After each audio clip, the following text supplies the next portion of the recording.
can implement the elements and the principles of design, you can really create something beautiful that people will sort of stop and want to look at further. I really come from an approach to retail visuals in general, with strategy in mind. Yeah, really, it can just be part of like your brand building and your awareness, where people see an element and they know, like, oh, that's this store. Like, I need to go there. My friends have been there. Like, I want to make people tell their friends about it. I want people to come in and take photos and post them on social media. I want you to be able to post beautiful photos, on your social or in your marketing, and use those visual elements almost as like the core of your branding. Welcome to the Improvement Nerds podcast, where we host conversations about the things that nerd us out with one goal in mind: sharing best practices and sharing techniques and tools that allow us to make lasting change. In each episode, we'll feature a different idea and hopefully through that episode give you a set of new tools, new skills, and new thinking that'll allow you to change how you do your work, how you lead others, and how you show up in your life. We're so excited that you've chosen to nerd out with us. We hope that these episodes are exactly the things that you need to hear in order to get started in making the improvements that you want to see happen in the world. If these episodes speak to you, please subscribe to our podcast, like what we're doing, and leave a comment. I tend to see everything as important, which I totally get from like a rational point of view. Like, if everything's important, then nothing is important. But it's still very hard for me to prioritize. And so when I just see like, okay, I only have to get this stuff done this week and I don't have to think about that other stuff, it's such a calming thing for me.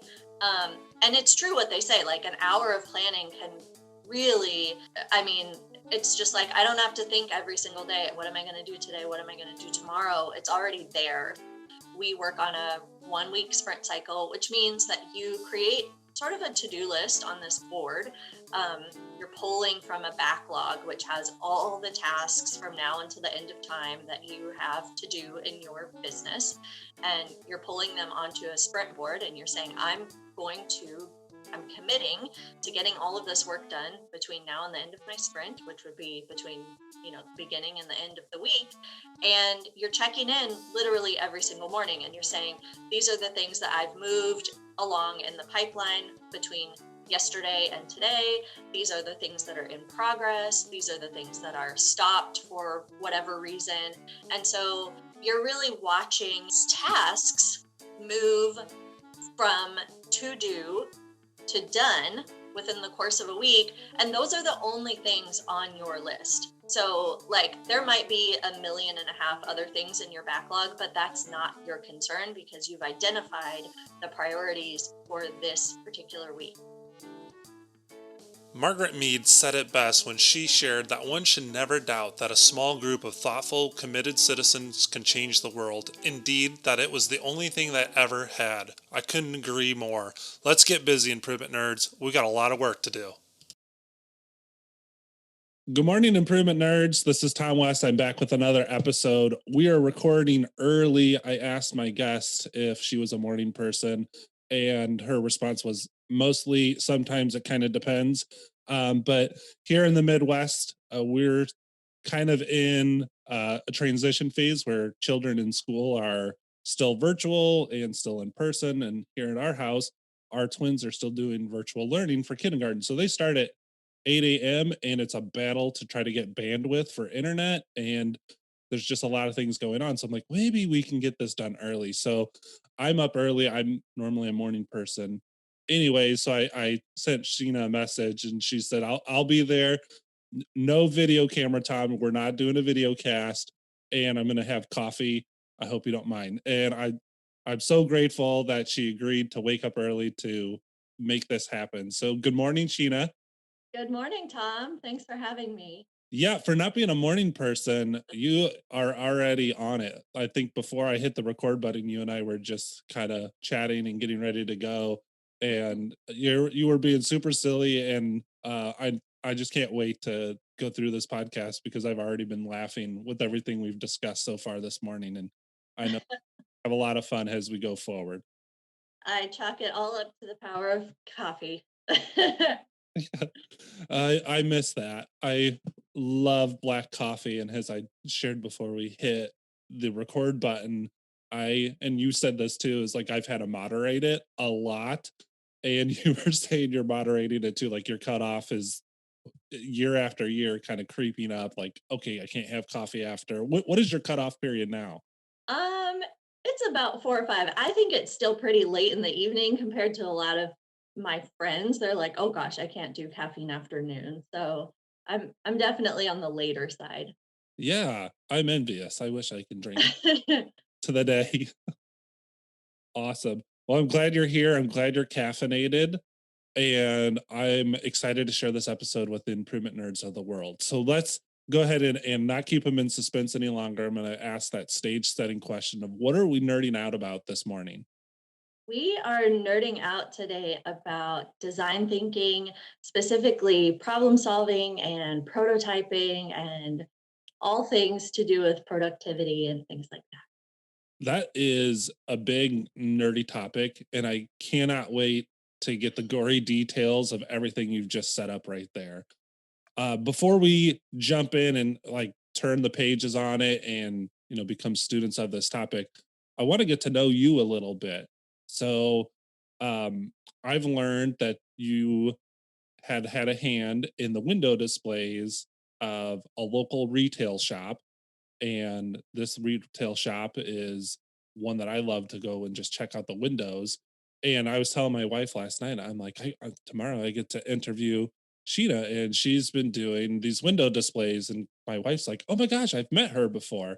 So you're out there, putting your name into the universe, and it's just crazy that I'm sure you'll share in this story that you're here because you didn't think that you'd be doing what you're doing now. So I want you to kind of walk us through your journey with anthropology, even your education background through some of the experiences you've had to what you're doing today. Sure. Yeah, like you said, it's gosh, it's sort of hard to know exactly where to start, but I, like you said, worked for anthropology for a good number of years. I was hired we're in Indianapolis, so I was hired to work at the store here back in 2007, which seems bananas, honestly. I mean, it was when that store first opened. I was hired to be the display artist at that location, and I was the first display artist hired for that store. So it really felt like the art room is what they call it, is in the back of house, and that's like the studio area for all things to be built and created, and it really just felt like that was my studio to sort of make into my home.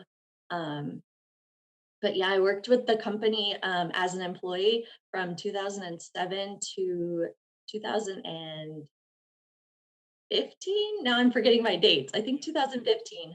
I want to check LinkedIn and make sure your timeline matches. um, but over that time, I really they approach visuals so differently from most retail stores. I think if you're not familiar with retail, um, a lot of people will get in these what they call picture packs or planograms, and it's where the people at the corporate level, the home office level, has basically like created a mock store and set up the tables, the walls, the window displays, all that jazz. And your job is to look at the picture and then make reality look like the picture. And that's typical for corporate retail. But with anthropology, it was never like that. They really empowered the visual team to be entrepreneurial, to figure out those problems, to set everything themselves. And so, what we were taught is really just this sort of set of rules or guidelines to be able to do that job, which I think definitely most people don't expect. As the display artist, I was constantly having to do sketches of displays that I would be building. I had to source and shop for all the supplies, which again is not normal. And then we would go on these calls with our district and really like sort of it was like similar to art school. Like you would propose your idea, you'd present your sketches, you'd show your inspiration, you would talk about the elements of design, and then your district boss would say like yes or no or critique and change things. And it was really such a high level experience. And then again, you would build the display, you'd install it, and then you'd send pictures and you'd have critique again. Mhm. And they'd be like, you need to elevate this, you need to hit your focal point harder. I'm not seeing the repetition that you included in your sketches. And so it's just like, yeah, all of this very high level design thinking that I had for years and years and years, full time, 40 hours a week of just designing and building and creating these large scale installations. It was such an incredible experience. Yeah, I love hearing, and I could see the joy you have just in your facial expressions as you tell this story. And when we were prepping for this, you talked about that experience, and you said basically it was like getting a master's degree in some ways because you were working in an environment that encouraged learning, and they really empowered you to own the design, and that they were trying to help you grow your ability to think as a designer, and to also learn to incorporate feedback as appropriate in your design, and then also to design with an end user in mind, a customer, to know that hey, whatever it is you're creating, you want to be thinking about who it is you're creating for. So you'd shared, hey, this was like getting a master's degree. Absolutely. And I don't want to offend anyone that has gone through and gotten their MFA or their masters or anything like that, but there is a certain up leveling if you are in a role for that period of time and you're challenged year after year. And I was also employed at the company during this really huge time of growth and expansion where they were just opening multiple stores year after year. The company was doing super well. So I actually got invited to do several store openings. I was often working with the home office team in Philadelphia, the visual team, to prototype designs. And I know that we will go into that more. But that's really like where you're working with the visual director on something for the first time. You're doing lots of material testing, you're figuring it out. And then those like step by step how to's are rolled out to the entire company. So, like I feel like I was super lucky even to be a display artist in the first place, but to be like one of those, I guess, top people that, got to do all of this sort of added on special stuff was even more just like tools and problem solving skills to add to my toolbox. And I think that experience kind of took you from being a designer into more of a visionary, because being creative is definitely a skill that you came by naturally, but then trying to think through how you would deploy this across an enterprise and to other designers to have them take and act on these ideas and bring them to life in their own locations. That was, I'm sure, just profound learning, because not everything translates that easily. So you had to be thinking about how do I communicate this idea, what materials are accessible in these people's areas, and how do we think through switching and getting alternatives. So even that experience, I think, probably was very rare. Like you won the lottery in that regard. Do you feel like that? I really do. I think that time in my career was just so special. And full disclosure, I still work with the brand today. They actually hire my business to do some of those high level things. Sometimes I travel and work with them. Sometimes I work from home and we have feedback back and forth. But yeah, it's just I have such a great relationship with a lot of the people still in the company. And like you were saying, having to think through, put myself in the shoes of other display artists in other parts of the country. Luckily, there's still a lot of creative freedom in terms of like, oh, if I can't get my hands on a certain material, or if my window is way too big to do a super detailed display like that, they can, of course, make that call. But it is a different thing when you're when you're creating a how-to to sort of put your mind into someone else's shoes and think like, okay, these are the steps. This is how I'm going to break down this process. These are all the photos I need to include. And you have to sort of figure out like, okay, where do they need to see exactly like step by step by step, and where can they make the leap? Maybe I don't have to explain every single thing verbatim, or maybe I don't have to have a itty bitty tiny picture of this one little detail. Like maybe they can make the leap and figure that out. And I've done a lot of creating how to's into my current job now. We should definitely talk about winter lights at Lily House, because that's Yeah. I've basically included this entire workflow into the work I do now for new fields, which is great. So you're everything you were saying, like the upbringing you had with anthropology, the passion you had for that work, the relationships that were there, like that sounds like a dream job. Like everything you were saying is like, man, I don't know if I would have taken a leap, because that comfort zone was probably really comfortable. You knew to succeed in somewhere in that journey, you got an itch that was just kind of, or a whisper in your ear encouraging you to go out and to start your own business. So talk to us a little bit about what was driving you from going from such a reputable organization that has beautiful products in beautiful presentation, and I'm sure awesome. That doesn't happen by accident. That's surrounded by great leadership and great resources. So you had everything you needed to have an awesome career there, but something kind of encouraged you to make a change. And I want you to kind of talk a little bit about that journey of saying, I was comfortable, but something somewhere told me I needed to do this. Yes, and I know that you are familiar with the Enneagram as a fellow nine. Anybody that's listening, if you're familiar with Enneagram, I'm a nine. I'm the quintessential nine. Like I love to just get real cozy in my comfort zone under a blanket, with my cat, all of the above. And yeah, it was cushy. I mean, the job itself, like day to day, was very challenging.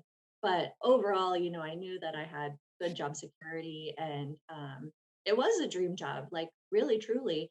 But I also know that I was in the same role in the same store for my entire time I was with the company. And it was the only store in Indiana. It still is the only store in Indiana. So the only way that I was going to move up in the company was to either change stores or change my role, which I didn't want to not build display. And my husband and I, we bought a house. Like we weren't necessarily in the right space to move out of state, and so I just decided that I probably needed to, basically that my time had come. I kind of reached a ceiling um, with what I was doing in the company. So I started looking around, and I got hired. I didn't start my own business right away. I got hired as a conservation technician at the Indianapolis Museum of Art at Newfield. So I switched gears. I went into the world of museums, fine art. I was actually working with the art, touching the art. I learned art handling. It was amazing. But that was sort of the next evolution on my journey. And no, I mean, to be totally honest with you, I always knew in the back of my head, I've always had this like desire, this urge to make beautiful things. It's just always been in me, but I didn't think I was going to start my own business. I thought maybe I'd have a product line at some point, but no, like having a business back in like 2014, it was just like not on my radar. So, for a while I was at Newfields, and probably about 6 months is what I say. That's when I started to get a little bit like itchy for something new. The job was not as creative. As my previous job. So I started doing these like little, like embroideries in the evening just to keep my hands busy. Um, but eventually I just had this like aha moment one day. I was dusting a gallery, and 'cause that's what we do. We have to dust the art. So I was dusting, and I sort of every Wednesday morning I would dust this one particular gallery. I sort of thought of it as like my meditation time because you have to be very engaged um, in that process, and it takes about an hour and a half. And so, I was just I would do my thinking Wednesday mornings, and then I had this like moment of like, wait a minute, what if I reached out to a local boutique and asked them if I could build a window display? Like I'm kind of an expert at that. And that's where the idea became like a maybe there's something to this. We should maybe test this out. It happens in so many different ways, and I love hearing people's stories of how the light bulb clicked, and it occurs, at times when you don't expect it, and it occurs across a path that seems like it's really random. But when you sit to where you are today and you look back at it all, you oftentimes realize like, hey, this was all building up to this major event. And so that happened for you. And then being a nine, I also know that one of the things is we're very conflict adverse. So we like to hide behind the scenes a little bit. We're quiet in nature. We don't like to promote ourselves or the things we do because we're afraid that when we do those things, we become potentially a target for, failure. Like we open the door and there's definitely the risk of failing then. When you're playing it safe and you're behind the scenes and you're executing under someone else's leadership, like there's a safety net there. But when you go out on your own and you are selling yourself to someone else, there's a potential no. And holy crap, like that terrifies nines because they see no as like I'm not valuable or whatnot. So you get this itch and you have to overcome that self talk and that doubt that exists there. Talk to us a little bit about going out and selling yourself to your first client and how that felt. Oh man, yeah, I feel super called out right now. Yeah, it's so hard. I think it sales is hard for, I would say, the majority of people unless you're just like super gregarious and extroverted. But definitely when it's like yourself that you're trying to promote, this thing that you've created, it's so hard. um what I did, I will honestly say, the first thing that I did is that I sat down, I got online, I made a list of all the boutiques in the area. There were about 25 stores on my list, and this was back in 2016. um so I just sort of like went to their website, I went to their Instagram feed. And then I kind of force ranked them, and I said like, okay, these are the most um, interesting stores to me. They already have a strong point of view, design wise. They have a nice aesthetic. Um, and so I went out on a Saturday morning, um, just went into those stores. I remember the first store that I pitched myself to was Lily and Sparrow in Fishers. They're currently in Carmel, but I went in and I was just like, "Hi, my name's Sheena. um, I used to work for Anthropology and build displays for them. I've started my own company. I'd love to create something for you if you're interested." And they were just like, "Oh my gosh, are you serious? Like, we'd love to talk to you." And I was just blown away. And so they were my first client ever. And then I sort of did the same thing with Kindred and Carmel. I sent an email, just a cold email, and just told Christy, the owner, how beautiful I thought her shop was, how I loved her whole design vibe, and just I was being sincere, honestly. Like I thought what they were doing was really good, and I just came with all of this experience where I could just maybe take it to the next level if they were interested. It was very like the softest pitch you've ever seen, just very like, "Hey, I have some experience. I'd love to collaborate with you," kind of thing. And there were a couple other stores that I also went into and kind of did the same thing, and they either didn't understand or definitely weren't interested, and I was like, okay. um but yeah, Lily and Sparrow and Kindred were my sort of first two clients in 2016. They were the only people that I worked with in 2016 because that was for holiday, and I thought, okay, I'll start with two stores. This will be an experiment. And if it works, then maybe I can add on like a third store for spring. So um, yeah, I've my whole approach has just been like slow and steady wins the race. Mhm. I'm pretty risk averse, so I definitely don't want to bite off more than I can chew. Um, and yeah, there I'm sure there is a little bit of that fear factor of like, okay, let's just baby step into this and see if it works because this is really scary and I know nothing about owning a business. Thanks for sharing that story and, kind of revisiting the emotions of putting yourself out there and going from being behind the scenes and having a safety net to being out all on your own and pitching really yourself. Most small businesses are the person Hmm. and that person's experience and their ideas. And that's when you go out there, you're definitely exposed. And, the fear, anxiety, all these things kind of creep into your mind. And even the people who told you no, I'm sure one, it was not as scary and terrifying or as harsh of a no as maybe you made up in your mind, because I have done that too. But even in that no, they give you like a little piece of feedback that really helps you in your next yes. And I think that really helps us grow as individuals. I know it's really hard to get the courage to go put yourself out there in the first place, but once you do it, it's really not as terrifying as you had made it up in your head. Right, because no one says no and then they try to murder you. Like,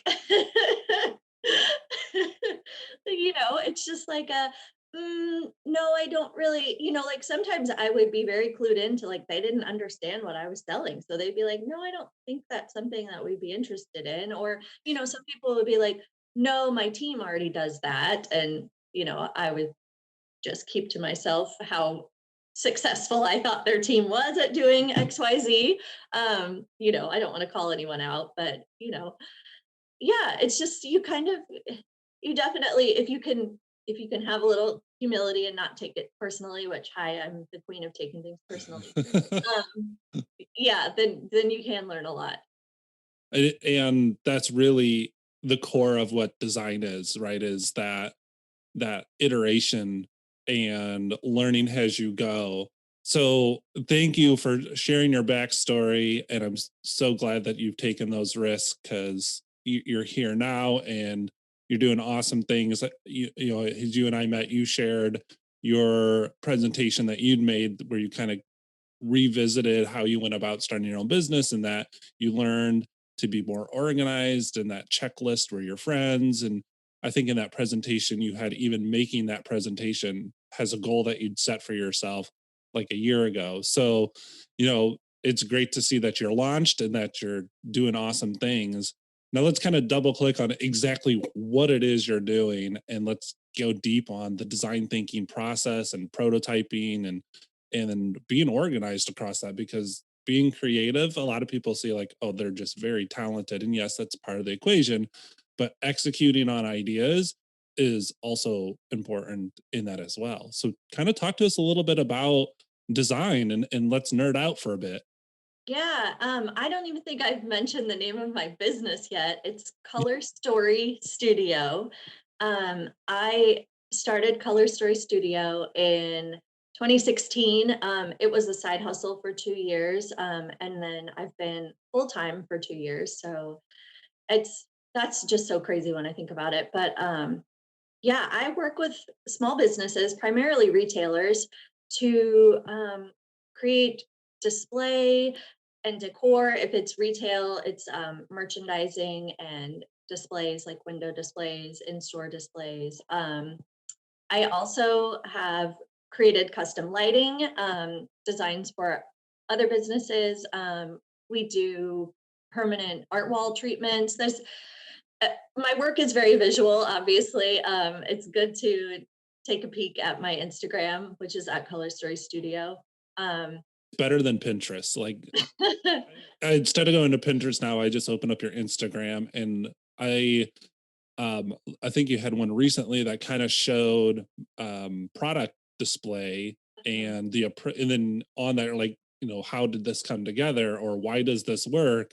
And then your notes you talked about the theory behind the display. So it's beautiful things to look at, and it's also more of, well, how did this come to reality? And that nerds me out. So definitely follow Sheena on Instagram. And we talked this morning, your tendency in hearing her name or seeing it, you're gonna want to transpose the I and the R, because I did it. And so it's Sheena Birt, Birt, correct? Yes, yes. But I do have a personal account, but that's set on private. I don't ever really use it. So at Color Story Studio is the really the place to find me. In that, let's kind of talk about your that recent post and maybe use that as um a way of articulating your approach to design. So, Absolutely.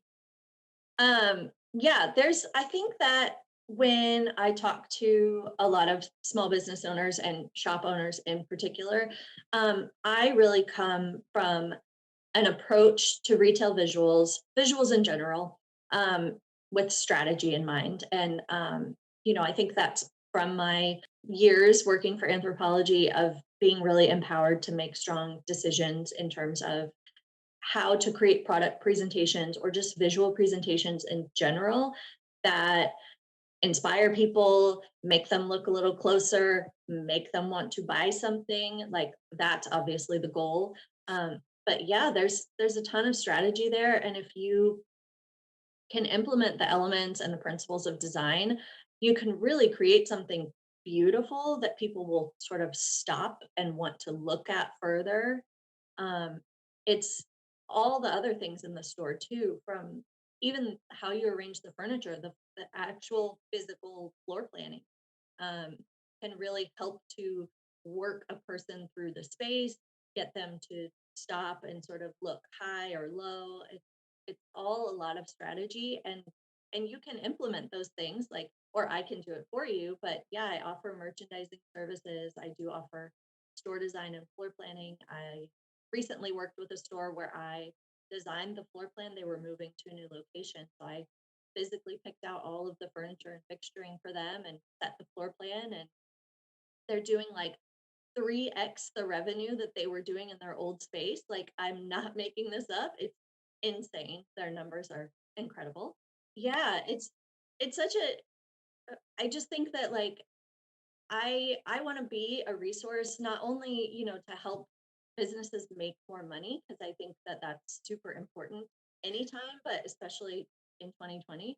But really, I want to make your business a destination. Like I want to make people tell their friends about it. I want people to come in and take photos and post them on social media. I want you to be able to post beautiful photos, on your social or in your marketing and use those visual elements almost as like the core of your branding.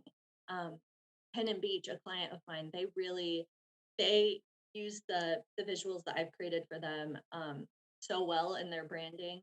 I made the moss walls that are in their Carmel location, which they use all the time.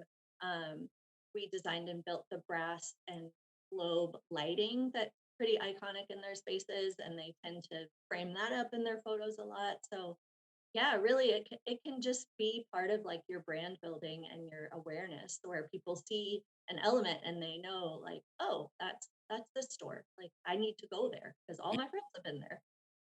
I think that's really cool, and that's such a interesting way to think about design. Is it's strategic. It's these small individual pieces that may seem um, in silos from each other or separated from each other, but to step back to them and try to think about the big picture and how do they all fit together.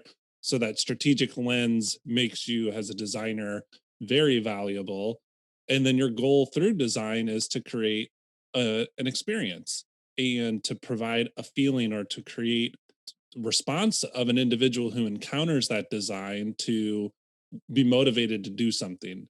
And that's something in retail is to share the brand, to celebrate the brand, and to be loyal to the brand, either in your purchasing behaviors or in recommending individuals to, trust that brand as well, and buy their product or services from it as well. So that we don't have to dispute the case. Design is really important to business, and when done very well can really be a defining moment for that business.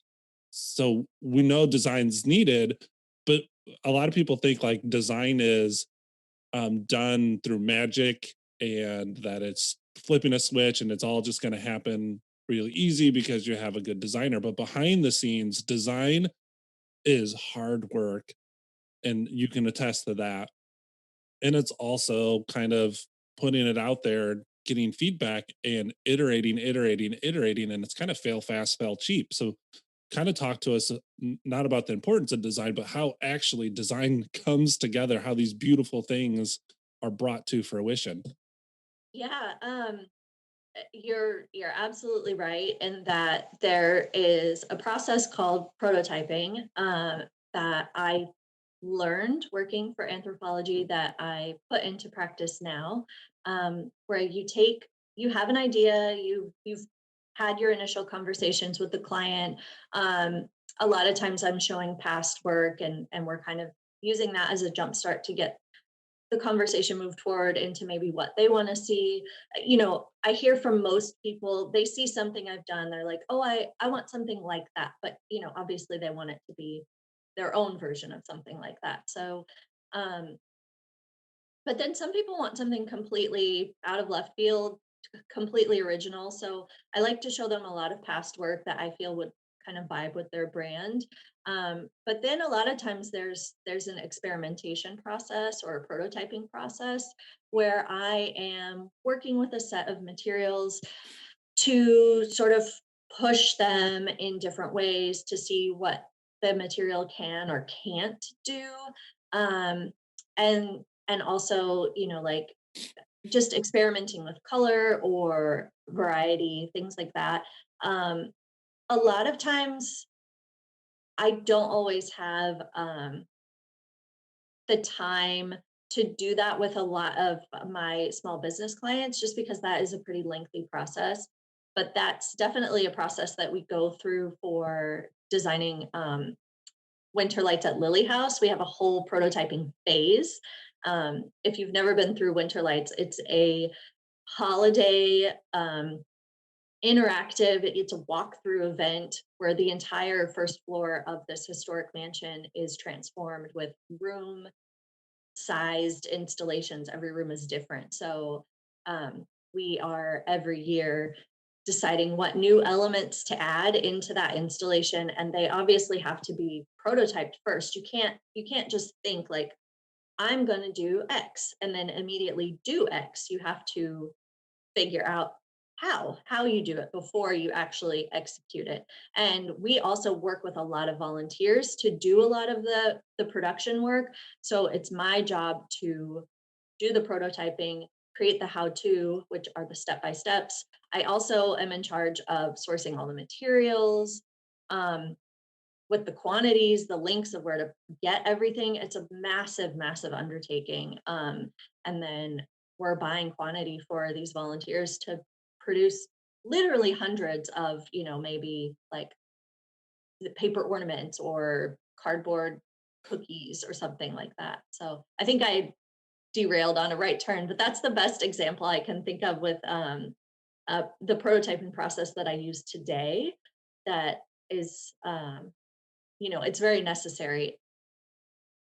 It's essential, and I think and who comes in and consumes that experience oftentimes has no idea how that actually came together, and all the coordination that needs to occur to actually do that, and do it in a way in which it's well executed, because the attention to detail is critical at that point and at that scale. Every little thing has to be done in a way where it's not necessarily perfection, but you're wanting to do it in a way to where it can be appreciated. Absolutely.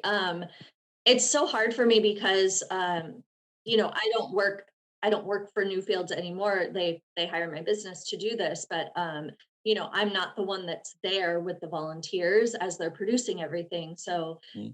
my it's not just me that works on the Lily House display. There's a team of about four of us. So they can always sort of text me or call me when questions pop up. But like it's really important to me that I create these how-tos at a high level. I have good photography showing every step of the way. I have examples that I've created during the prototyping process that I then send to them so that they see like this is the standard we are creating to this standard. We don't want that crazy lady to come in when it's time to install and be like, all of this is terrible. Um, so yeah, they know that I'm the one that creates it behind the scenes, and then I come in for the install, which takes 11 days. It's insane. Um, but yeah, I think there's this sort of push and pull between like, I want to do a good job for them, and then they want to do a good job for me, so that we can all do a great job for the visitors, the people that come through and want to take photos and spend time with their family and enjoy winter lights. And the attention to detail isn't in just the production, but it's really in the plan that allows you to actually produce. And Oh yeah. a lot of people see designers and creatives has, all right brain. That's really definitely where they thrive, is in that world. Their creativity originates from that way of thinking, but the rigor that has to go behind the scenes, that's more analytical and that's more structured, and you have to tap into the left side of your brain, which is, for me, that's where I'm way comfortable, because I went to business school, I studied finance, things like that. Like, I've always used my left brain, and I think in some ways I'm learning to use more of my right. Whereas here in this household, my wife is a creative and you're a creative, so her natural tendency was to more, you favor the right side, and now she's finding, hey, there's value in some of this left-sided stuff, like to be able to effectively communicate, to be able to effectively organize, to keep record and track key activities that have to happen, and in what order for these things to actually unfold in a way where it's low stress, it meets its timeline, it meets its budget. So you've had to learn, maybe you knew all along how to balance both, but for some people, you were, based on your training, you really strengthened one side of your brain. And then, as you go out and you try to execute stuff, you're learning, hey, there's some deficiencies there. So you have to wake up that other side of your brain. So have you kind of, were you always left brain, right brain balanced, or have you had to, now that you have to keep your own books and you got to do your own invoicing and you got to follow up on timely payment, which are left brain type activities, is that coming natural to you, or how have you had to work on those things? It is and it isn't coming naturally to me. I would say I've always been very detail oriented. I learned in college, I went to art school, the Savannah College of Art and Design, and it's funny, I took a weaving class because I was a fashion design major and a fiber arts minor.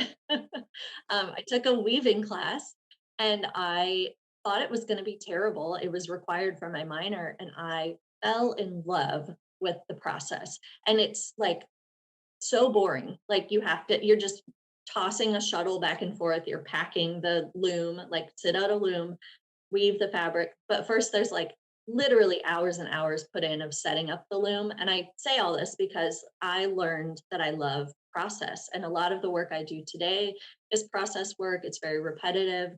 Tons of the work I did for anthropology was process work. So um, I definitely have always had that in me where I don't mind doing the same thing over and over again. And I think when it comes to keeping books and things like that, you have to almost be okay with process because it is repetitive. Like it's boring. You do one task over and over again. You have to do it regularly.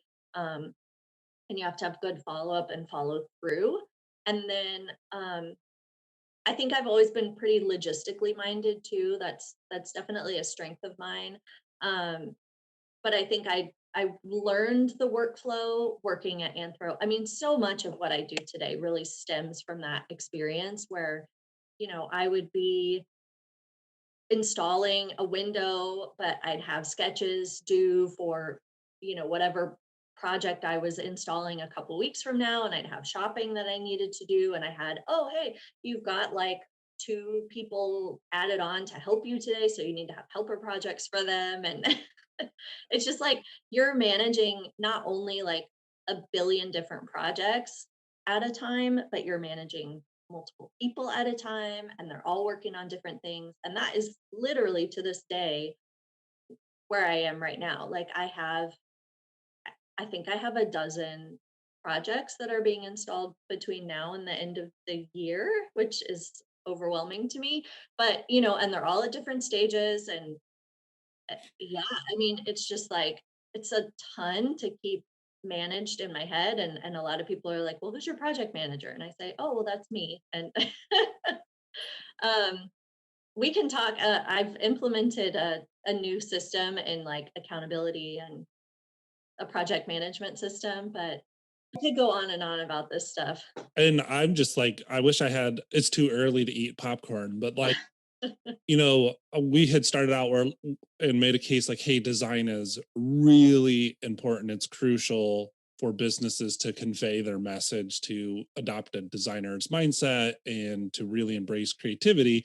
And then almost in 15 minutes, we go from that to also say, but don't forget process, and don't forget execution, and don't forget the things, the structure, the systems and structures that allow people to work together and to collaborate, which includes effective communication, clear and measurable goals, detailed task and record keeping of what we're working on and what we're learning along the way. So now you just made a case for process management and performance improvement. And like, this stuff is, that's where I like am always telling businesses like, hey, you can have really good ideas, and yes, ideas are important, but so is the piece of executing on those ideas and involving people in them, as well as asking those people to provide feedback to your ideas and to calibrate along the way where appropriate. And so what is your approach to, we talked about your approach to design, now what's your approach to project management? Well, my husband is a software developer, and I used to do like basically it's evolved from like pen and paper list making to I was working in a sauna, but it's okay. I mean, I know that some people love it. I do love Asana. You just, that this, we're ending this podcast. You just brought, there's something better out there. I must know what it is. So I think that I knew how to use Asana, and I even, well, I don't think it's entirely intuitive figuring it out, but I had purchased like a digital course, and I that course offered some templates. I thought it was really good, and I was using it, but I feel like there's no accountability built into Asana, which I think is the problem with most project management Oh my god. systems. You're just killing it right now. Yes. Like, it's not let's like have a plan just to have a plan, but let's have a plan to actually advance the work. And let's not confuse like activity with productivity. So make sure that your plan is actually progressing towards the desired outcome, and also that the plan helps to create transparency and accountability. Okay, so that I agree with Asana. It it does not drive the accountability as good as some other systems do. Now, but I still use it because it's free. Oh yeah, for sure. And I use something else that's free. So, like I said, my husband's a software developer, and he uses Jira, which utilizes the Agile framework. And I'm probably going to be speaking in code to some of your listeners, but um, that is basically you work in a sprint cycle. So he taught me all of this, and I am probably not using it exactly the right way that you're supposed to, quote unquote. But this is what a lot of software development teams use. This is what his team uses at work. And then we've started implementing this in our business. So we work on a 1 week sprint cycle, which means that you create sort of a to do list on this board. You're pulling from a backlog, which has all the tasks from now until the end of time that you have to do in your business, and you're pulling them onto a sprint board, and you're saying, I'm going to I'm committing to getting all of this work done between now and the end of my sprint, which would be between, beginning and the end of the week. And you're checking in literally every single morning and you're saying, these are the things that I've moved along in the pipeline between yesterday and today. These are the things that are in progress. These are the things that are stopped for whatever reason. And so you're really watching these tasks move from to do to done within the course of a week. And those are the only things on your list. So, like, there might be 1.5 million other things in your backlog, but that's not your concern because you've identified the priorities for this particular week. And that has been a game changer for me because I think it's in my sort of 9 brain, I have a whole lot of trouble prioritizing things. I tend to see everything as important, which I totally get from like a rational point of view. Like if everything's important, then nothing is important. But it's still very hard for me to prioritize. And so when I just see like, okay, I only have to get this stuff done this week, and I don't have to think about that other stuff. It's such a calming thing for me. And it's true what they say, like an hour of planning can really, Yes.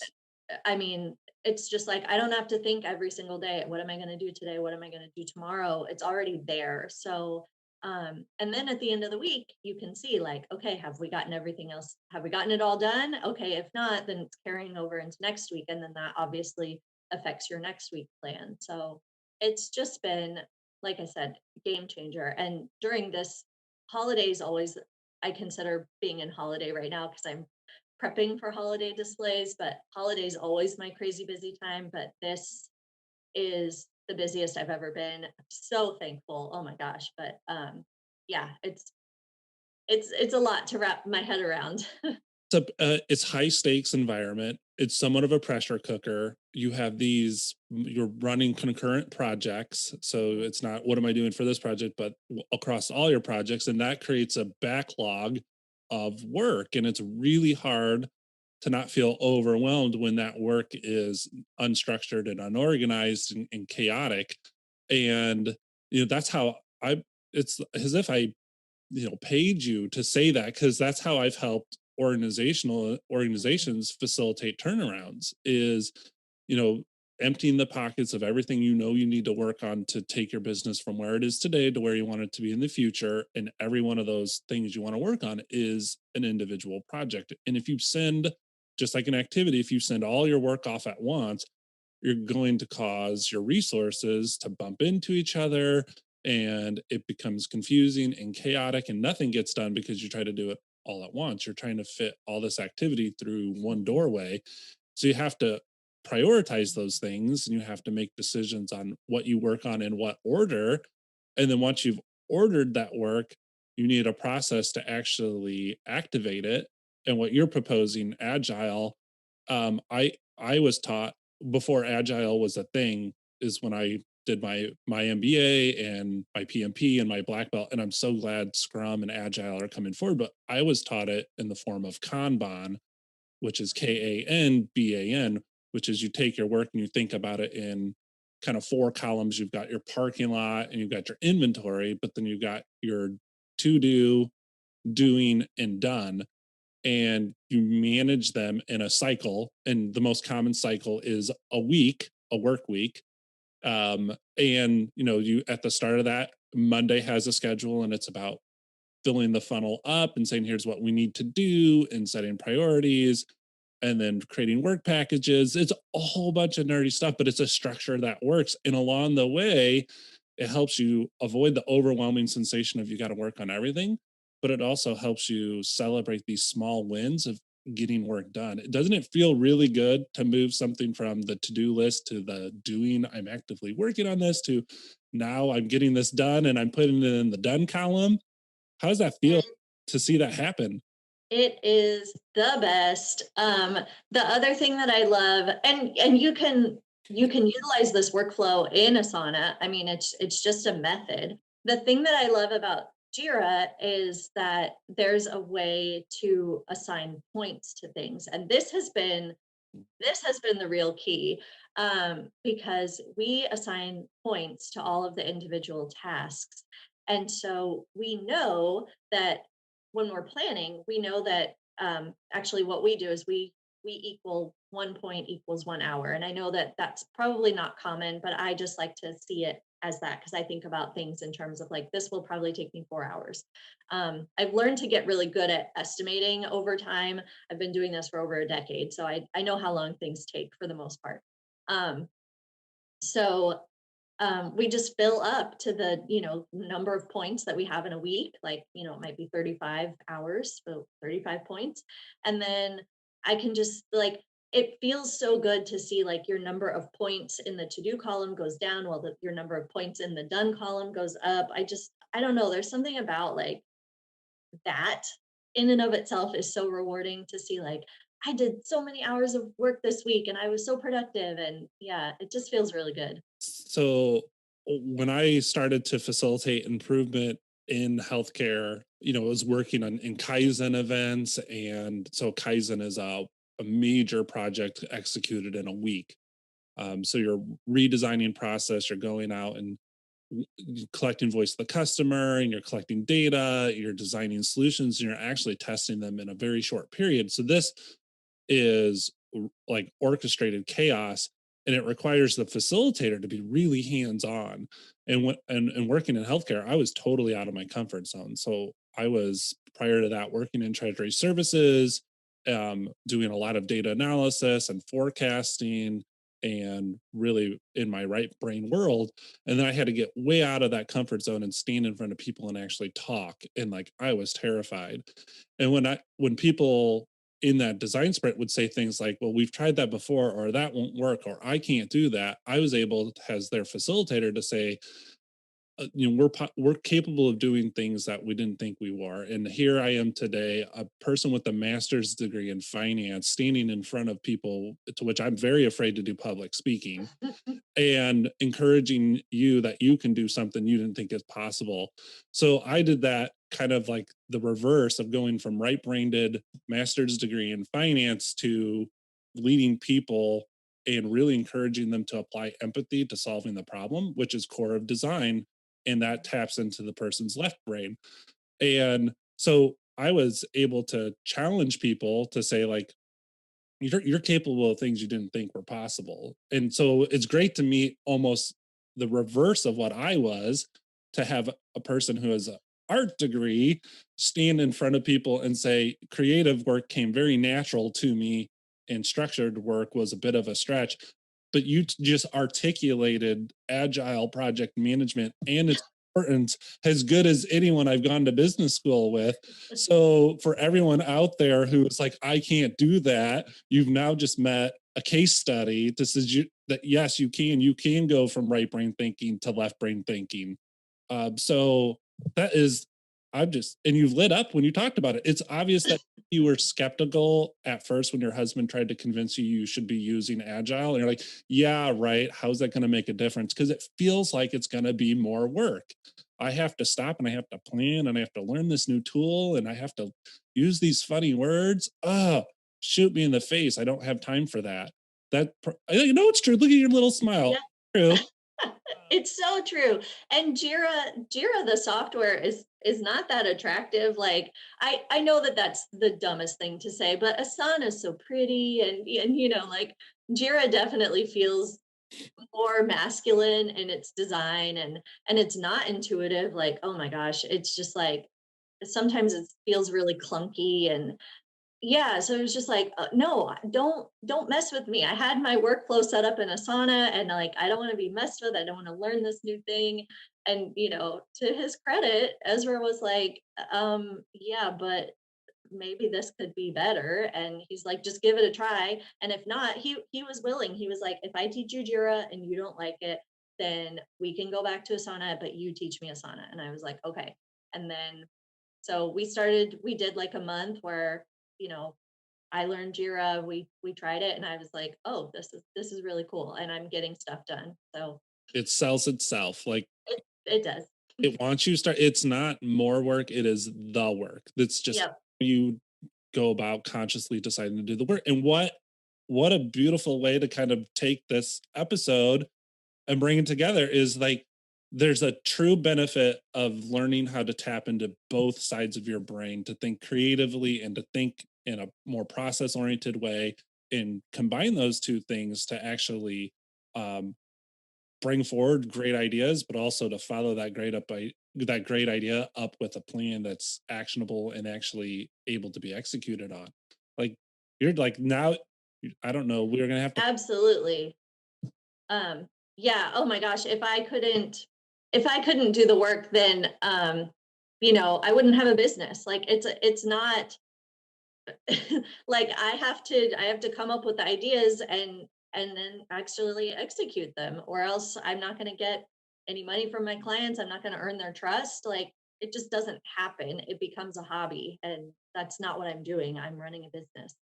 That is really well articulated. I have like I feel like we could have had a 2-hour episode and just gone so much deeper on both of these topics, but I think you hit the highlights and you painted a beautiful picture of how these two things can coexist and work together and create success. And don't expect to do either of these things perfect from the onset. Just be curious about them and treat it like a journey, like learn as you go. And I know today you would probably say, hey, like I don't have it all figured out. I'm putting words in your mouth.